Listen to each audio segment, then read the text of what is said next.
You're early. That's the first thing he said. Not hi, not how was work, just that. I should have known right there. But instead, I smiled like an idiot and asked if he wanted sushi or pizza. 3 weeks ago, we were in the middle of planning our wedding. Fall intimate lakeside venue. I was working double shifts at the hospital to save up for the honeymoon while Brandon was supposedly researching photographers. Supposedly. We've been together 4 years. Met at a friend's fundraiser in Brooklyn, me in scrubs and sneakers. Him in a turtleneck that made him look smarter than he was. I was exhausted and emotionally unavailable, and he made me laugh so hard I spilled Prosecco on my badge. That's how it started. We clicked fast, moved in after a year, talked about dogs, babies, houseplants. He even surprised me once with a tiny fiddle leaf fig and said, "This is our test child." It died in a week. We laughed it off. Now looking back, that plant was a damn omen. 2 weeks ago, he'd been weird for a while.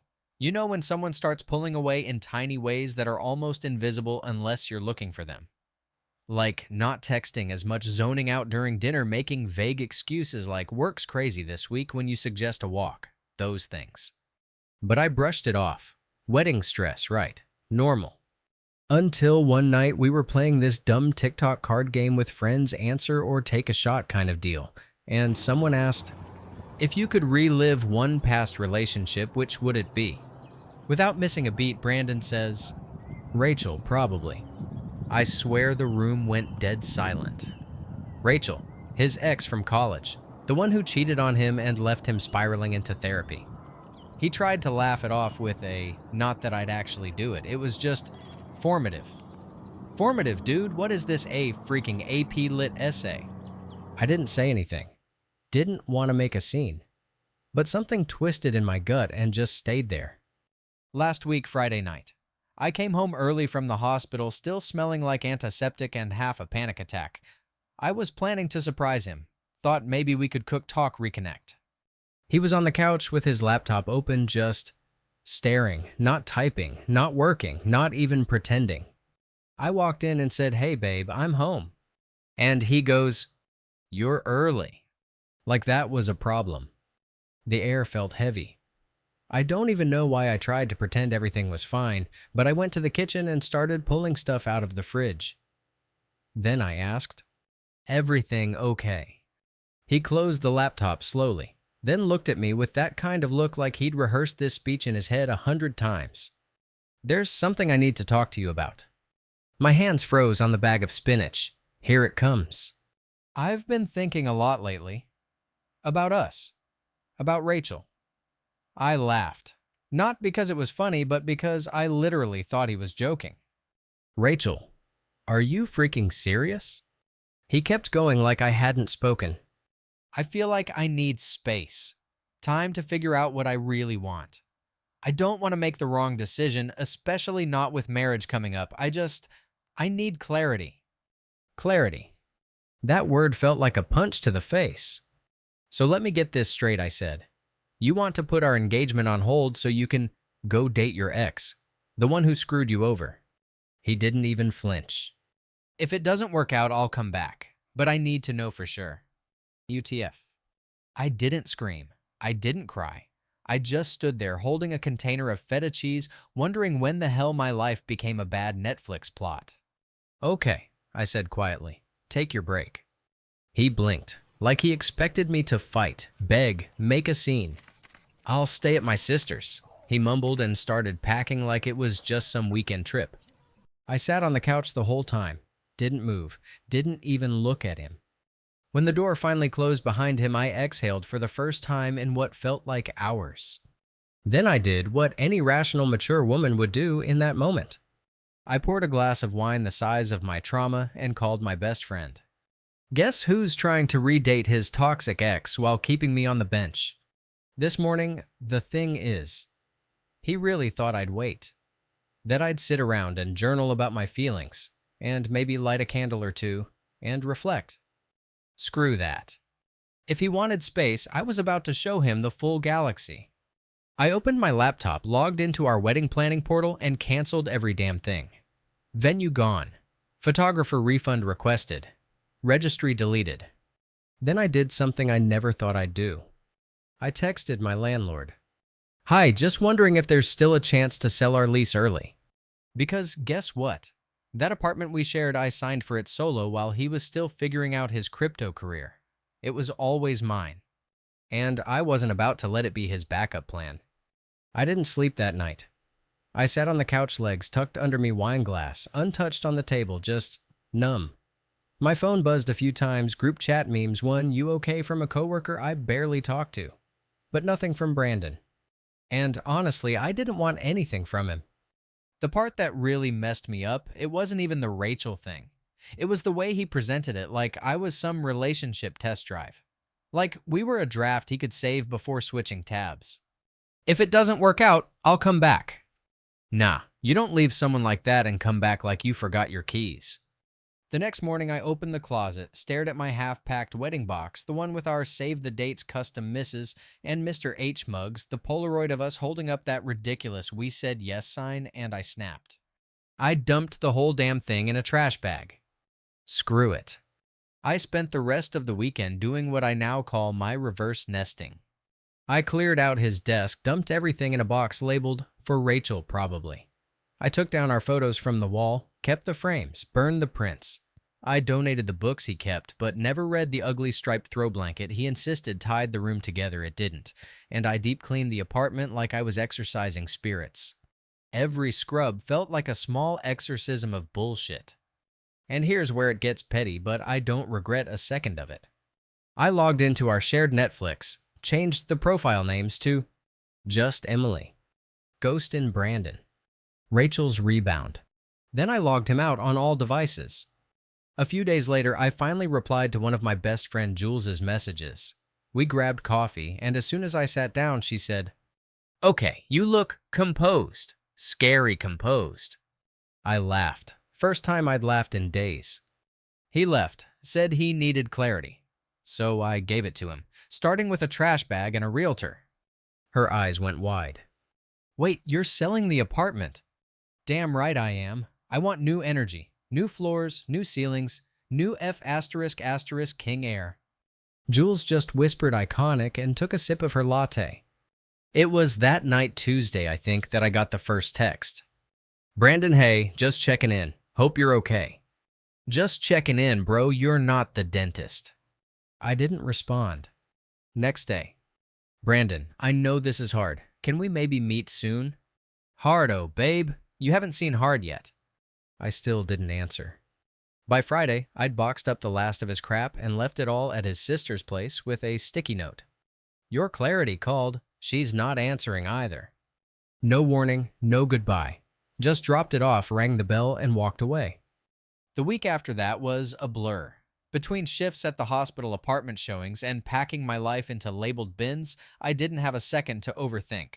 But every once in a while, I'd catch myself doing dumb things, like reaching for his hoodie in the closet gone, or hearing a song and instinctively texting him about it unsent. Grief is weird when it's not over a death. It's just silence where noise used to be. And yet every time I'd feel that ache, something would happen to remind me, "Nah, girl, you're better off." Like that Thursday night. Jules sent me a screenshot from Instagram. Rachel had posted a selfie, wine glass in hand, messy bun, the caption, "Some things deserve a second chance. #new beginnings." I nearly dropped my phone. Was it about Brandon? Almost definitely. Was it cringe? Extremely. Was it confirmation I dodged a bullet? Abso-freaking-lutely. Then came the kicker. Monday morning. I walked into work at 6 a.m., still half asleep, and got called into HR. My stomach dropped. "Everything okay?" I asked, glancing at my manager. She gave me that tight-lipped HR smile no one ever wants to see. Turns out someone had filed a concern saying I'd been emotionally unstable at work since my fiancé left me. Said I might be distracted around patients. Guess who just so happens to be friends with the director's niece? Yep, Rachel. I didn't even need proof. I just knew. I sat there stunned while the HR rep rambled on about support and work-life balance.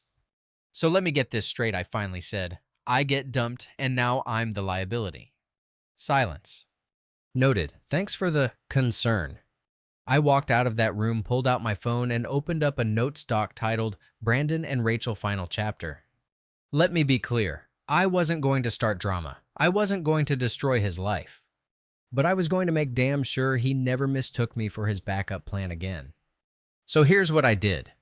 Called the realtor, pushed the apartment sale into overdrive, deleted every digital trace of him from my life photos, emails, shared docs, transferred the joint wedding fund that I 90% paid for into my name. Legally I could. I had the receipts. Reached out to a lawyer about drawing up a formal statement that I was no longer financially or legally tied to Brandon. And then I waited.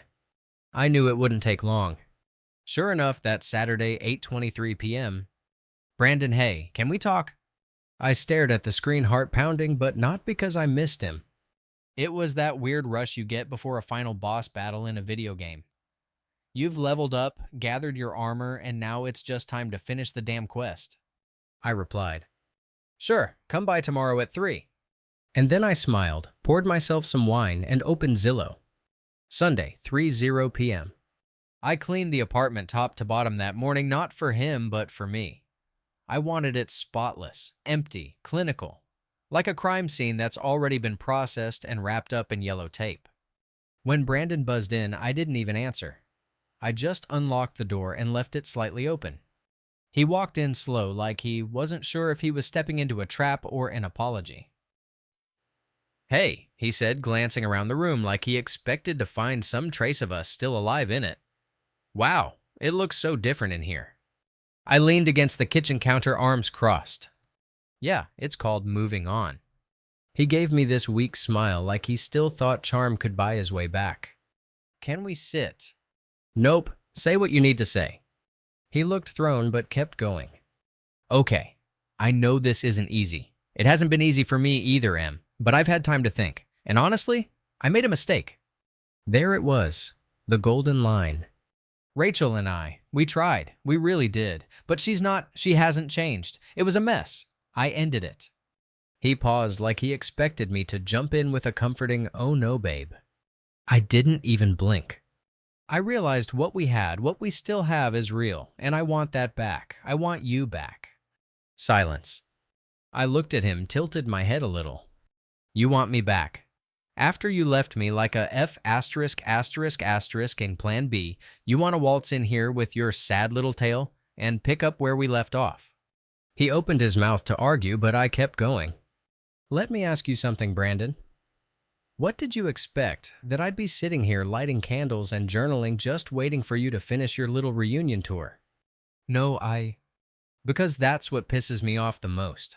Not Rachel, not even the break. But the audacity you had thinking I was just gonna be here. Like I'm a F***ing hotel room you can check in and out of. His shoulders sagged. He sat down anyway, even though I hadn't said he could. I panicked. That's all it was. I got scared about forever and thought maybe Rachel would give me some, I don't know, clarity. I scoffed. Clarity. Bro, you didn't go find clarity. You went crawling back to the girl who cheated on you and called you emotionally stunted in front of your friends. That's not figuring things out. That's regression. That's desperation. He went quiet. I walked over to the living room, picked up a small manila envelope from the coffee table, and tossed it in his lap. What's this? A copy of the lease termination. Apartment sold. Closes next month. He flipped through the papers like he didn't believe what he was seeing. Wait, what, you're moving? Already have. I just came back today to make sure the light's off before I go. His face dropped. But this was our place. No, it was my lease, my deposit, my name on every utility bill. You just lived here. The silence stretched so long it made the air feel heavy. Why didn't you tell me? Why would you left? You don't get updates anymore. He tried one last shot. The voice drop. The vulnerable card. Emily, please. I know IF *** it up. But we had something real. Doesn't that count for anything? I took a deep breath, looked him dead in the eyes. Yeah, it did. But you killed it. You stomped on it. You put it on hold like it was a F***ing Hulu subscription. And now you want to pick it up again because your backup plan blew up in your face. I shook my head, grabbed my bag from the counter. I didn't just move on, Brandon. I rebuilt. And there's no room in my new life for someone who didn't choose me the first time. He stood face pale. So that's it. That's it. I walked to the door and held it open. Let yourself out when you're done mourning the consequences. And just like that, I was gone. I went straight to Jules's place. She opened the door with a bottle of wine in hand before I even knocked. Well, how'd it go? I flopped onto her couch. I served a 5-course meal of reality and closed the kitchen. She grinned. Legend. Do we toast to your freedom? Hell yeah. Later that night, as I lay on her guest bed scrolling Zillow listings and eating leftover pad thai, my phone lit up again. Brandon, I still love you. I stared at the message for a second. Not even mad anymore, just tired. I didn't reply. Instead, I blocked him on everything. Phone, email, LinkedIn, even Spotify. Dude wasn't about to show up on my friends listening now like some sad ghost haunting my playlists. Then I opened Instagram and posted a photo of the keys to my new place sitting next to a lit candle. Caption: sometimes peace looks like starting over, alone. The likes came in fast. A few DMs, one from his sister even. I heard, just want to say, you didn't deserve that. Proud of you. And that hit harder than anything Brandon ever said. A week passed, then another. The apartment closed. The wedding planner refunded what they could. I took the hit on the dress deposit. Worth it. I started setting up my new place. It wasn't fancy, smaller, cheaper, less polished, but it was mine. Every curtain, every plant, every piece of secondhand furniture I dragged up 3 flights of stairs mine. No ghost of him anywhere. Just fresh air and blank space. Then something wild happened. One of my old nursing classmates texted me a screenshot from Facebook. Apparently, Rachel had posted some long-winded status about people who can't handle being abandoned and try to make others look bad to feel powerful. She didn't name names, but girl, we know. What killed me, though? The comments section. Someone replied, "Didn't you start dating her fiancé while they were still engaged?" Another one. Lemo karma's a B******, huh? No one was buying the victim act. For once, the universe kept receipts. I didn't even have to lift a finger. So yeah, that's where I'm at now. I'm not healed, not fully. There are still songs that hurt. Still moments I catch myself reaching for his laugh in a memory. But I've learned something. You can't force someone to see your worth. You can't hold space for people who treat your love like a placeholder. And you sure as hell can't build a future with someone who's still living in their past. So I'm done. Not bitter, just done. I got my closure. It didn't come from a conversation or an apology or even revenge. It came from walking away and never looking back. It took exactly 9 days for the fallout to hit. I was in the middle of a 12-hour shift, elbows deep in paperwork and caffeine withdrawals when I got the call. My mom.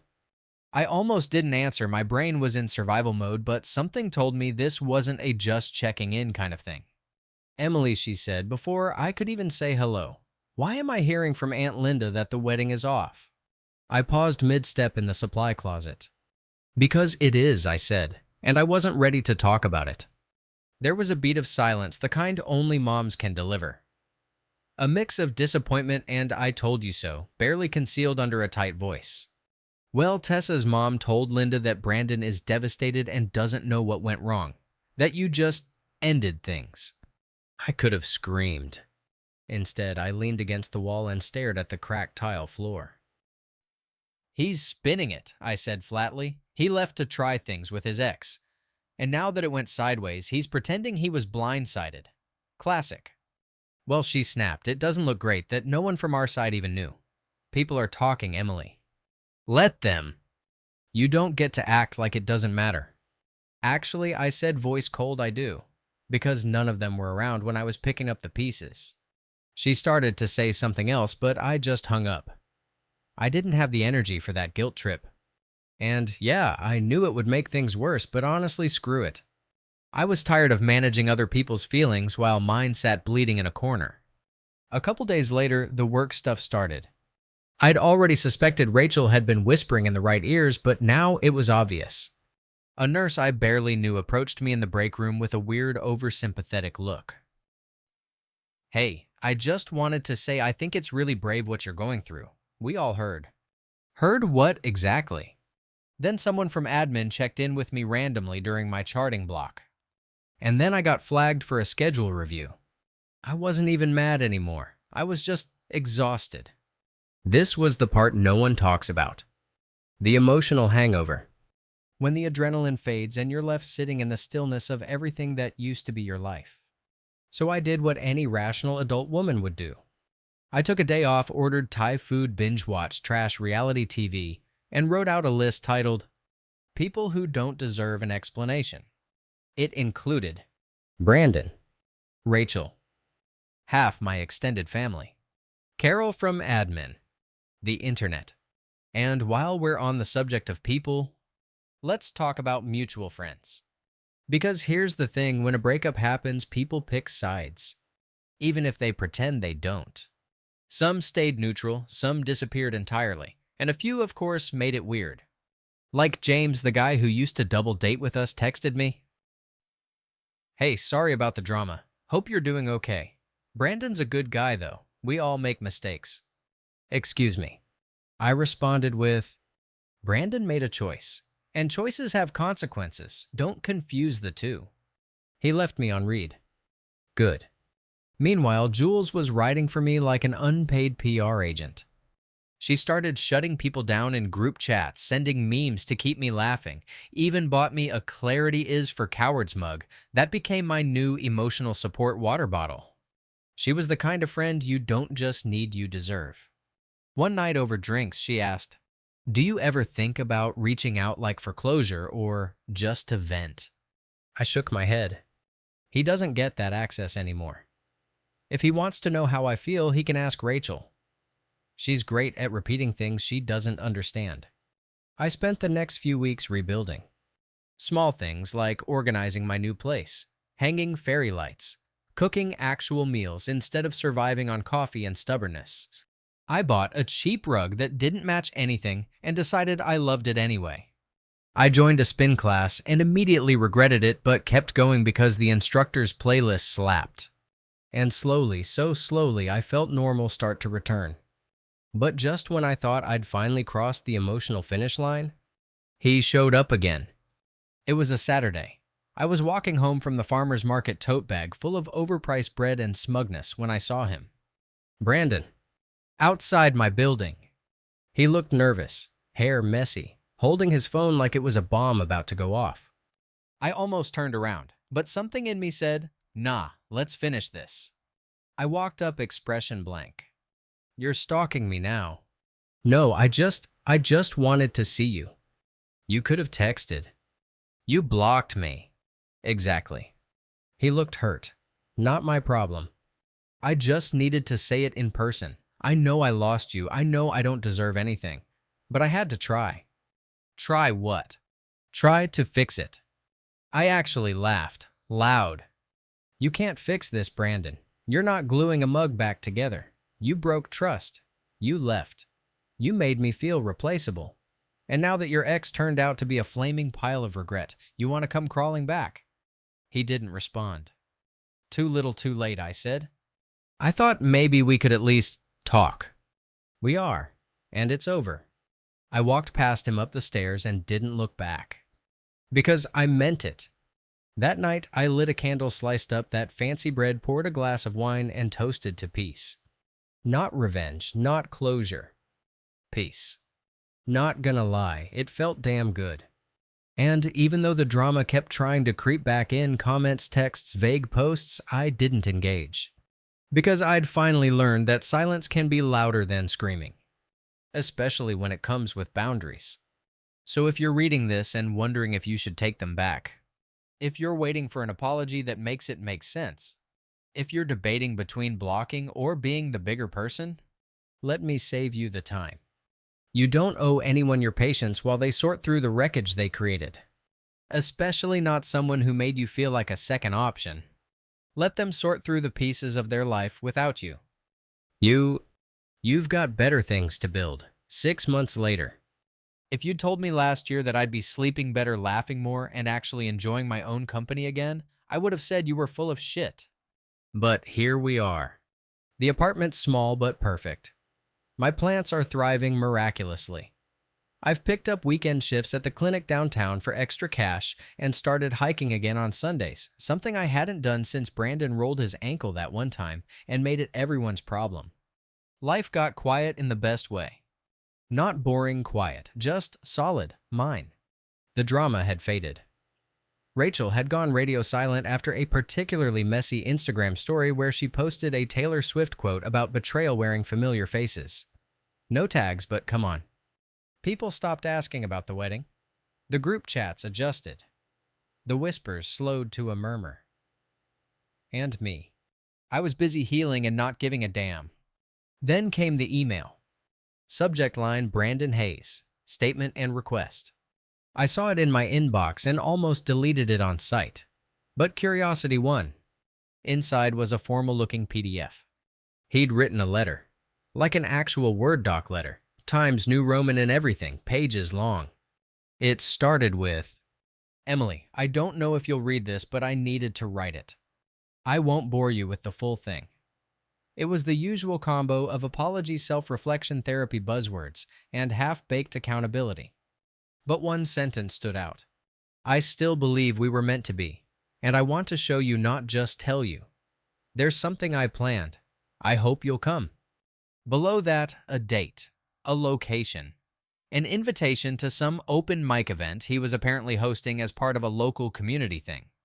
I blinked at the screen for a good 10 seconds before laughing out loud. Was this man really inviting me to his emotional PowerPoint presentation? I closed the email and didn't respond. But I screenshotted it and sent it to Jules. Her reply, this is either going to be hilarious or horrifying. We're going. And yeah, we went. Don't ask me why. Morbid curiosity maybe, or closure, or boredom. The venue was this tiny artsy bar with exposed brick and overpriced cocktails. The crowd was very I wear beanies indoors and have feelings about vinyl. I wore all black. Jules wore a petty smile and brought popcorn in her tote bag. We sat in the back just close enough to hear, far enough to ghost if needed. Brandon showed up right before it started. Clean-shaven, nervous. Wore that same stupid brown jacket I bought him 3 birthdays ago. He didn't see us at first. Good. There were a few poets, a guy who played acoustic guitar like he was auditioning for Sadness, and then Brandon was up. He walked on stage, adjusted the mic, cleared his throat. Hi, I'm Brandon. I wasn't sure I'd do this tonight, but here goes. And then, God help me, he pulled out a notebook. This man had written a spoken word poem. A spoken word poem. I nearly choked on my drink. He started reading. Something about time and mistakes and losing someone who made the air quieter. Whatever the hell that means. Halfway through, he looked up and saw me. I watched the color drain from his face. His voice cracked, but he kept going. She gave me silence. I gave her doubt. She gave me a home. I asked for a map. And when she gave me a mirror, I smashed it. Because I couldn't handle what I saw. Someone in the crowd whispered, damn. Someone else snapped their fingers. I sat still, stone, empty. He wrapped it up with a line that was clearly meant to be the grand finale. If you ever hear this, I'm sorry, I see you now. The crowd clapped. Jules leaned over and said, that was either love or narcissism. I can't tell. Same difference, I whispered. We slipped out before he got off stage. Outside it was cold, the kind of sharp night air that bites your nose and wakes you up. You okay? Jules asked. Weirdly, yeah. We walked a few blocks in silence before I finally said it. I think I needed to hear him say it, not because I care, but because I used to need it so bad. Jules nodded. She got it. Later that night, I got another email. Subject, thank you for coming. No message body, just that. I didn't reply. Because here's the thing, apologies don't earn you access. Regret isn't currency. And just because someone finally sees your worth doesn't mean they deserve to stand next to it. I closed the laptop, opened Spotify, put on my New Era playlist, and danced barefoot in the kitchen with my wine glass and my piece. 2 weeks later, I was back at the hospital doing rounds when I ran into Mark, a mutual friend from the old friend group. We made awkward small talk, and then he dropped this. "Hey, just so you know, Brandon's moving, out of state." Okay. He said it was too hard to be here, said everything reminded him of you. I blinked. Good, let the city breathe again. Mark laughed awkwardly. "I guess I just thought you'd want to know." Why? He didn't have an answer. Because there isn't one. Some people think closure is a shared activity, a joint project. But sometimes closure is one person choosing silence while the other performs regret for an audience. I got mine months ago, the day I chose to stop explaining myself. One last thing. A few days ago, I ran into Brandon's mom at the grocery store. She looked surprised but smiled. "Emily, wow, you look good." "Thanks," I said. "I feel good." She paused, then quietly. "I just want you to know I always thought you were the best thing that ever happened to him." I smiled. Not for her, for me. "Yeah, me too." And then I grabbed my oat milk and walked away. That was the moment I realized the story was really over. Not with a dramatic speech. Not with closure sex. Not even with revenge. Just a quiet aisle, a single sentence, and the knowledge that I never have to shrink myself for someone else's confusion again.